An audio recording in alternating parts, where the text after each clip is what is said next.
রেজিনাল ইনসান ইনস্তাতাতুম, যদি তোমাদের শক্তি থাকে, তোমাদের যদি বল থাকে, তোমাদের যদি কৌশল এরকম থাকে, তাহলে ইনস্তাতাতুম আন তানফুজু মিন আকতারিস সামাওয়াতি ওয়াল আরদ ফানফুজু। মহান আল্লাহ বলছেন, আমার এরিয়া, আমার দেশ, আমার মুলক, আমার বাদশাহী, আমার যে পর্যন্ত মালিকানা চলছে, যেই পর্যন্ত আমার হাতে মালিকানা আছে, যেই পর্যন্ত এলাকায় আছে তুমি থাকলে আমি দেখতে পাই, আমি ধরতে পারি, আমার হাতে তুমি রয়েছো, এর থেকে তোমরা বেরিয়ে যাও, তাহলে তোমাদেরকে নামাজ পড়তে হবে না। আল্লাহ বলছেন বেরিয়ে যাও, বেরিয়ে যাও। আল্লাহ তারপরে বলছেন যে তোমরা বেরিয়ে যেতে পারবে না, ফানফুজু, বেরিয়ে যাও, লা তানফুজুনা ইল্লা বিসুলতান, বেরাতে পারবে না। যেখানে যাও আমার বাদশাহী, যেখানে যাও আমার মালিকানা, যেখানে যাও আমার নেতৃত্ব, যেখানে যাও আমার হুকুমত, আমার আদেশ চলছে, যেখানেই যাবে আমার এরিয়া, যেখানে যাবে আমার জমিন, আমার সব, অতএব লা তানফুজুনা ইল্লা বিসুলতান, তোমরা আমার এরিয়া থেকে বেরিয়ে যেতে পারবে না, যেখানেই যাবে সেখানেই আমার বাদশাহী। أما بعد فأعوذ بالله من الشيطان الرجيم. بسم الله الرحمن الرحيم.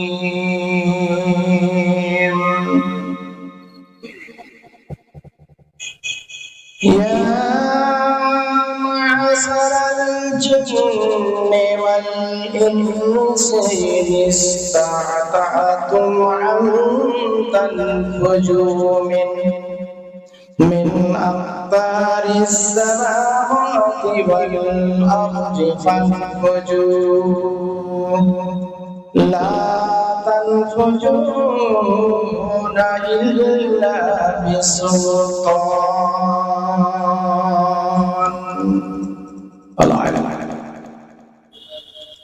وقال الله تعالى في موضع آخر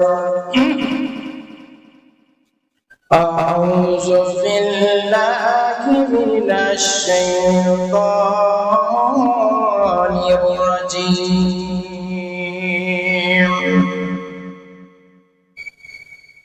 إن الذين كذبوا بآياتنا واستكبروا عنها لا تفتح لهم أبواب السماء ولا يدخلون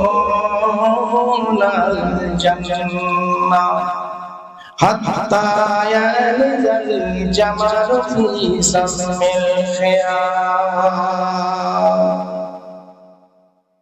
আমায় গাইতে দাও, দয়াল বাধা দিও না, আমার মনের কথা বলতে দাও, দয়াল জবান বন্ধ কইরো না, আমায় আলো নিয়ে যাও, আমায় আলোয় নিয়ে যাও, অন্ধকারে রেখো না, আমায় গাইতে দাও, দয়াল বাধা দিও না, অন্ধকারে রইল যারা, দুই পথ হারালো তারা, অন্ধকারে রইল যারা, দুই পাতরালো তারা, হেদায়েতের আলো দিও, গুমরাহিতে রেখো না আমায়, গাইতে দাও দয়াল, বাধা দিও না আমায়, গাইতে দাও দয়াল, বাধা দিও না আমায়, বলতে দাও দয়াল, জবান বন্ধ কইরো না। হাসর মাঠে খাড়া হব যখন, হাসর মাঠে খাড়া হব যখন, দুঃখ কষ্ট বেদনা বুঝব তখন, এই সময় আসার আগে দয়াল আমল করার তৌফিক দাও, দয়াল আমায় গাইতে দাও, বাধা দিও না আমার, মনের কথা বলতে দাও, জবান বন্ধ কইরো না আমায়, বাধা দিও না। আমি আপনাদের সম্মুখে মহান আল্লাহ পাকের পবিত্র আল কোরআন সূরা রহমানের 33 নম্বর আয়াতের কিছুটা অংশ আপনাদের সম্মুখে রেখেছি। মহান আল্লাহ পাক আমাদেরকে দুনিয়াতে পাঠিয়েছেন, পাঠার পরে পরে জীবন গায় আমাদের দিয়েছেন, এই হচ্ছে আল কোরআন। আমরা দুনিয়াতে কিভাবে বসবাস করব, ব্যবসা বাণিজ্য কারবার লেনদেন ইত্যাদি যা করব, আল্লাহ ইবাদতের দিক দিয়ে যা কিছু আল্লাহ পাক আদেশ করেছেন সেগুলো যে আমরা করব, কিভাবে করব বা না করলে ক্ষতি কি, করলে লাভ কি, এর জীবন গায় পবিত্র আল কোরআন আল্লাহ পাক দিয়েছে। তাহলে এক কথায় আল্লাহ পাক আমাদের উদ্দেশ্যবিহীন পাঠাননি, উদ্দেশ্য নিয়ে পাঠিয়েছেন যে আমরা, আল্লাহ তাআলা বলেছেন সূরা জারিয়াত 56 নম্বর আয়াতে, আমা খালাকতুল জিন্না ওয়াল ইনসা ইল্লা লিয়াবুদুন, আমি জিন ইনসানকে সৃষ্টি করেছি শুধুমাত্র একমাত্র আমার ইবাদতের জন্য। আর আমরা ইবাদত বলতে আমরা বুঝে নিয়েছি যে শুধু নামাজ, রোজা, হজ, যাকাত এগুলো মুসলমান করা কাজ, এটাই ইবাদত। কিন্তু তা নয়, এগুলো কেবল আছেই,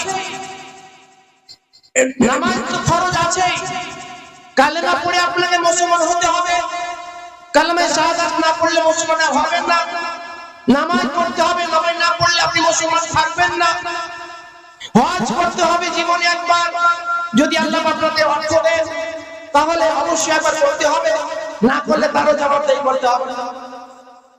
এক মাস রমজানের সিয়াম পালন করা এটা ফরজ প্রত্যেক মানুষের উপরে, যারা সুস্থ তাদের উপরে, অসুখ বিসুখ হলে সুস্থতার পর সেগুলো কাজা করতে হবে, মশলা আলাদা আছে, এগুলো করতে হবে।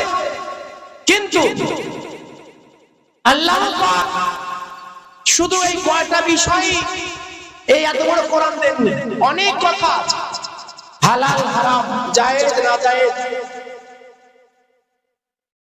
ইত্যাদি অনেক কিছু আল্লাহ পাক আমাদেরকে বলেছেন। ভাইরা আমার, দুঃখের বিষয় যেটা যে আল্লাহর বিধান আমরা পেয়েছি, কিন্তু এই বিধান পাওয়ার পরে এই বিধানকে আমরা ফলো না করে আমরা নিজের ইচ্ছায়, নিজের মন মতো নিজের খাইশ মতে যেটা আমাদের মন চাই সেটা করি, যেটা মন চাই না সেটা করি। এইভাবেই আমাদের জীবন যাপন চলেই যাচ্ছে, চলেই যাবে। কিন্তু ভাইয়ের আমার, আল্লাহ একদিন আপনাকে আমাদের পাকড়াও করবে। আমি একটা আয়াত পড়েছি আপনাদের সম্মুখে, রহমান থেকে একটা আয়াতের অংশ পড়েছি, সূরা আরাফের 40 নম্বর আয়াতে।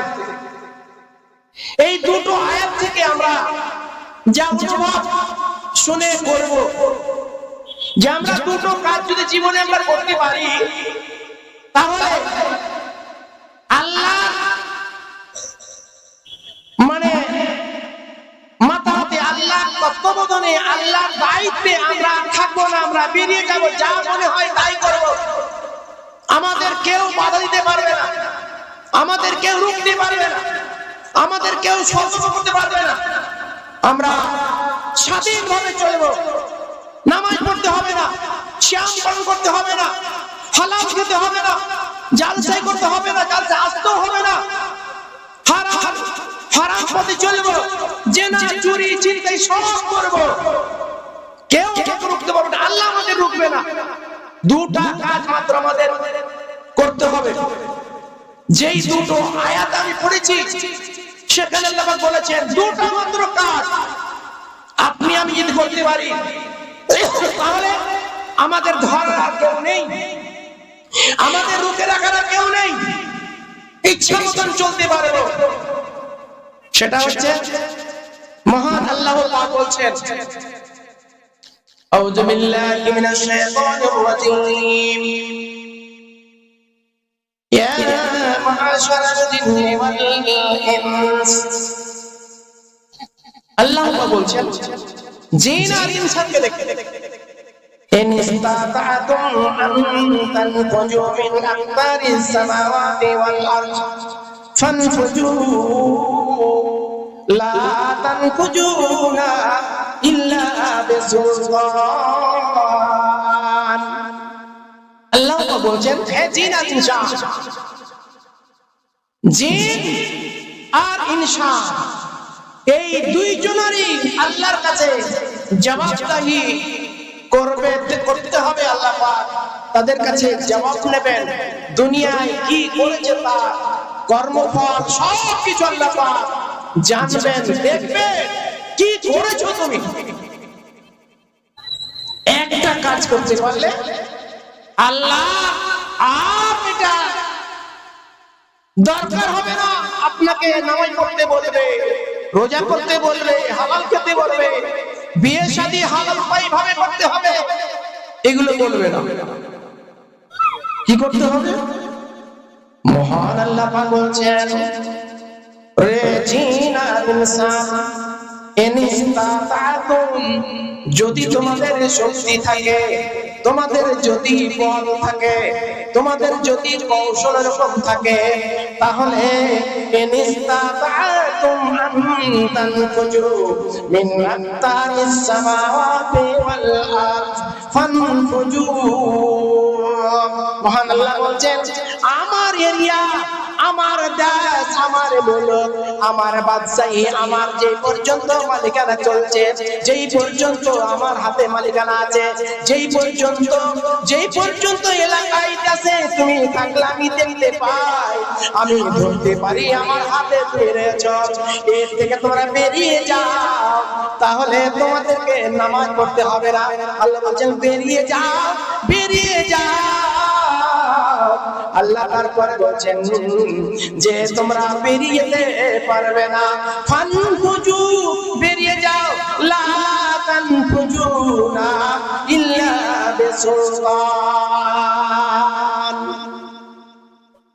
বেরাতে পারবে না, যেখানে যাও আমার বাদশাহী, যেখানে যাও আমার মালিকানা, যেখানে যাও আমার নেতৃত্ব, যেখানে যাও আমার হুকুমত, আমার আদেশ চলছে, যেখানেই যাবে আমার এরিয়া, যেখানে যাবে আমার জমিন, আমার সব।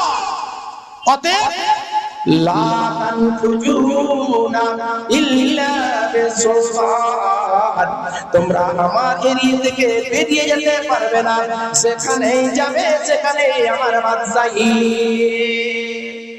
অতএব মানতে হবে আমার কথা, মানতে হবে আমার আইন, মানতে হবে আমার নবীর পদ্ধতি, মানতে হবে আমার দেশে থাকবে, আমার এলাকায় থাকবে, আমার খাবে আর আমার গুণ গাইবে না, এটা আদৌ হয় না, কেউ মেনে নেয়নি আর নেবে না। আপনি কাউরি বাড়ি চাকর থাকবে আর সেই মনিবের কথা অনুযায়ী কাজ করবেন না, এটা তো অসম্ভব। আপনাকে একদিন দেখবে, 2 দিন দেখবে, তারপরে আপনাকে একেবারে দূরে সরিয়ে দেবে। আপনাকে আর বাড়ির কাজের জন্য নিযুক্ত করেছিলেন, কিন্তু আর রাখা হবে না, যেহেতু আপনি সেই মনিবের বাধ্যতা স্বীকার করেন না, মনিবের কথা মতন চলো না, সেহেতু আপনাকে আর রাখা যাবে না। ভাইরা, আপনি স্বাধীনভাবে চলবেন, এটা কে বলেছে আপনাকে? কে বলেছে আপনাকে? এতক্ষণ হাদিস আলেম ওলামা অনেক টাকা দিয়ে, 20,000 25,000 টাকা দিয়ে বাইরে থেকে আলেম নিয়ে আসা হয়। আমাদের দেশে সোনা মুক্তা মাওলানা তিনারা আছেন, তিনাদের কথাই আমরা কর্ণপাত করি না, তিনাদের কথাগুলো আমরা মান্য দিই না, তিনাদের কথা অনুযায়ী আমরা আমল করি না, নিজের খেয়াল খুশি মতন চলছি আর করছি। ভাইরা, তার জন্য আমাদের আনতে হতে বিদেশ থেকে মাওলানা যেই কথাগুলো আমাদের শাইখ, আমাদের দেশের আলেমগণ বলবেন, সেই কথাগুলোই আমরা যদি মেনে নিই, তাহলে আমাদের আর বিদেশ থেকে বক্তা টাকা দিয়ে হায়ার করে আনার প্রয়োজনই হয় না। কিন্তু মানি না, না মানার কারণে বন্ধুরা আমার, আমি খুব আক্ষেপে একটা কথা বলছি, বক্তা চলে আসলেন, ছেড়ে দেব, কয়েকটা কথা বলছি। আমরা মুসলমান, আর মুসলমান তাকেই বলা যায় যারা মানে ইনসান, যার ইনসিয়াত আছে, মানার শক্তি আছে, মানার মতন মন মিজাজ আছে, তাকেই তো বলা হয় মানুষ, বা তারাই তো মুমিন হয়। কিন্তু দুঃখের বিষয়, আমরা নিজের খেয়াল খুশি মতো আইন তৈরি করছি। আল্লাহ পাক আরেক জায়গায় বলছেন সূরা আরাফের 40 নম্বর আয়াতে, আল্লাহ বলছেন লা তুফাত্তাহু লাহুম আবওয়াবুস সামায়ে, তার জন্য গেট খোলানো হবে না। তার আগে একটা ইন্নাল্লাযিনা কাযযাবু বিআয়াতিনা, যারা আমার আয়াতকে, কোরআনকে অস্বীকার করবে, ওয়াস্তাকবারু আনহা, সেই কোরআন থেকে তারা তাকাব্বুর করে মুখ ফিরিয়ে নেবে। এই যে আমরা কোরআনের আলোচনা থেকে আসছি না, এটা মুখ ফিরিয়ে নেওয়া, এটা তাকাব্বুর। অতএব ভাইরা, আপনারা আসুন, এগুলা থেকে আমাদের বাঁচতে হবে। আল্লাহ বলছেন যারা মুখ ফিরিয়ে নেবে তাদের জন্য লা তুফাত্তাহু লাহুম আবওয়াবুস সামা, তাদের জন্য জান্নাতের গেট খোলানো হবে না। ওয়ালা ইয়াদখুলুনাল জান্নাহ, যারা জান্নাতে যাবে না, হাত্তা ইয়ালজাল জামালু ফি সামিল খিয়াত, অতক্ষণ পর্যন্ত জান্নাতে যাবে না, যতক্ষণ পর্যন্ত, আমার মামা সূরা আযান করেছে, যতক্ষণ পর্যন্ত একটা সূচের ছিদ্র দিয়ে, একটা সূচের ছিদ্র দিয়ে একটা উট প্রবেশ না করেছে। আপনি হয় শক্তির বলে, বুদ্ধির বলে, কৌশলে একটা সূচের ছিদ্র দিয়ে একটা উটকে পাস করে দেখিয়ে দেন, তাহলে আপনার জন্য ফ্রি। মানতে হবে না কোরআন, মানতে হবে না হাদিস, মানতে হবে না কোনো কিছু, হাদিয়া জান্নাত জাহান্নামে কোনো তাওয়াক্কুল না করে আপনি চলতে পারবেন, কোনো রকমের আপনার বাধা থাকবে না, কেউ আপনার বাধা দেবে না। কিন্তু পারবেন কি? আল্লাহর এরিয়া থেকে বেরিয়ে যেতে পারবেন না। আর আল্লাহ বলছেন যে সে জান্নাত, তার জন্য আকাশ খুলে আছে, গেট খোলা হবে না, আর সে জান্নাতে যাবে না ততক্ষণ পর্যন্ত যতক্ষণ পর্যন্ত সে একটা সূচের ছিদ্র দিয়ে একটা উট প্রবেশ না করেছে। তাহলে সূচের ছিদ্র দিয়ে একটা উট প্রবেশ করা যেমন অসম্ভব, তেমনি আপনার মতন আমার মতন বেঈমান, মানে নিজের মন মতন যারা, খেয়াল খুশি মতন যারা চলে, তাদের জন্য জান্নাত যাওয়া তেমনি কঠিন। ভাইরা, কে বলেছে আপনাকে জালসা করলে মেলা করতে হবে? আপনি একজন মুসল্লি, আপনি একজন নামাজি, 5 ওয়াক্ত নামাজ পড়েন, আপনি কেন বলেন আপনার মুখ থেকে বের হয় কথাটা যে জালসা করলে জালসাতে মেলা না করলে জালসা হবে না, নাউজুবিল্লাহ, একেবারে অবৈধ কথা, একবারে হারাম কথা। যেখানে একবারে অবৈধ মানে ওখানে বিক্রি হয়, পথরা বিক্রি হয়, ও বেচা খরচ সম্পর্কে বিক্রি হয়, যেগুলো আপনার কিনা বৈধ নয়, হারাম না যায়, বাড়িতে থাকে অত অনেকগুলো মানুষ সেই মেলাতে গিয়ে ওই পোথলা বিভিন্ন রকমের কুকুর ছাপা ঘোড়া এটা ওটা গাড়ি আবর্জনা সব কিনে দিয়ে আপনি বাড়িতে রাখেন, এই ভদ্রতা বাজে রাখেন, শখে যে সুন্দর করে রেখে সাজিয়া একটা সেই বাঘের বাচ্চা কুকুরের বাচ্চা রেখে দিয়েছেন, তাহলে এগুলো আপনি কোথায় পেলেন? না, এগুলো করা চলবে না, একেবারে হারাম, একেবারে হারাম, এগুলো করা আপনার জন্য বৈধ হবে না। আমার টাইম শেষ, কিন্তু আপনাদের কাছে আমার অনুরোধ যে আপনারা খবরদার মেলা আমাদের শুনতে হবে, মানতে হবে, এই কথাটাই বলা হয়েছে কোরআন মাইরে, সামিনা ওয়া তাআনা, সামিনা, আমরা শুনলাম মেনে নিলাম, এটাই তো মুমিনের কাজ। কিন্তু আমরা পবিত্র আল কোরআন সূরা লোকমানের 7 নম্বরে বলা হয়েছে ইজা তুতলা আলাইহিম আয়াতুনা ওয়াল্লা মুস্তাকবিরান কাআল্লাম ইয়াসমাহা কাআন্না ফি উযুনাইহি ওয়াকরা ফাবাশশিরুম বিআযাবিন আলীম। এখানে আল্লাহ বলছেন যে যখন তাদের কোরআন তেলাওয়াত করা হয়, বলা হয়, তখন তারা মনে হয় তারা শুনেনি, তারা জানে না, মেলা করতে হয় না, জালসাতে হয় না, কে জানে না, মনে হচ্ছে বলাই হয়নি, মনে হচ্ছে তারা শুনেনি, তারা মনে হচ্ছে যে না শোনা তারা খারাপ করে। আল্লাহ বলছেন যে হয়তো তাদের কানে আল্লাহ মোহর মেরে দিয়েছে, শুনতে পাই না, চিন্তা ভাবনা করে না, শুনেনি, কিছুই না, এইভাবে চলে গেছে। আল্লাহ বলছেন আল্লাহ বলছেন তাদের সুসংবাদ দিয়ে দাও, আযাবিন আলীম, তাদের দর্দনাক আযাব, ভয়াবহ আযাবের সুসংবাদ দিয়ে দাও। যা আমি সময় কাটাচ্ছি না, অনুরোধ আপনাদের কাছে যে শুনুন এবং আমল করুন। প্রত্যেক বছর বলা হয় তারপরে মেলা বসে, কেন বসে মেলা? মেলা বসে হারাম, হারাম, হারাম, ওখানে যায় জিনিসপত্র পাতা বিক্রি হয়, তারপর অনেক না যায় জিনিস বিক্রি হয়, যেগুলো কিনা অবৈধ হারাম। পবিত্র আল কোরআন সূরা বনী ইসরাঈলের 27 নম্বরে বলা হয়েছে যে ইন্নাল মুবাযযিরিনা কানু ইখওয়ানা শায়াতিন ইন্নাস শাইতানা লিরাব্বিহি কাফুরা। শয়তানের মানে বেজা অপচয় খরচ করা শয়তানের ভাই, আর শয়তানের কাজ হলো আল্লাহর কুফরি করা। অতএব ভাইরা আমার, আপনাদের কাছে আমার বিনীত নিবেদন অনুরোধ যে আপনারা আগামীতে জালসা করবেন, মেলা কোনো মতে চলবে না। যদি করেন তাহলে এই কমিটি অবশ্যই জবাবদেহি করতে হবে, জালসার বক্তাকে জালসা করতে জবাবদেহি করতে হবে, শ্রোতাকে সমস্ত লোকে যদি বাধা না দিয়ে থাকে, যদি নিষেধ না করে থাকে, আর সেটাকে যে মেনে নেয় আর বলে যে না জালসাতে মেলা না করলে জালসা হবে না, এই ধরনের বক্তব্য হয়, তার নামাজ সব বৃথা। যাই হোক, আমি এখান থেকে আমি আমার বক্তব্য ইতি করলাম, বলার মধ্যে ত্রুটি হলে ক্ষমা করবেন। ওমা আলাইনা ইল্লাল বালাগ। ওয়া আলাইকুম আসসালাম। আসসালামু আলাইকুম ওয়া রাহমাতুল্লাহি ওয়া বারাকাতুহু।